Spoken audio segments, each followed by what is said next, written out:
Gagawa po tayo ng pang-almusal. Marasik ang tawag nila dito.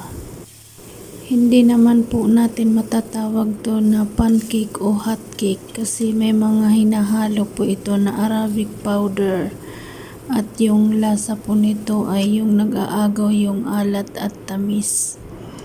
At syempre hindi naman to masyado niyaya. Gagawa po tayo ng pasok sa panlasa natin. Gagawa tayo ng sarili nating pagkain, yung pancake o hotcake.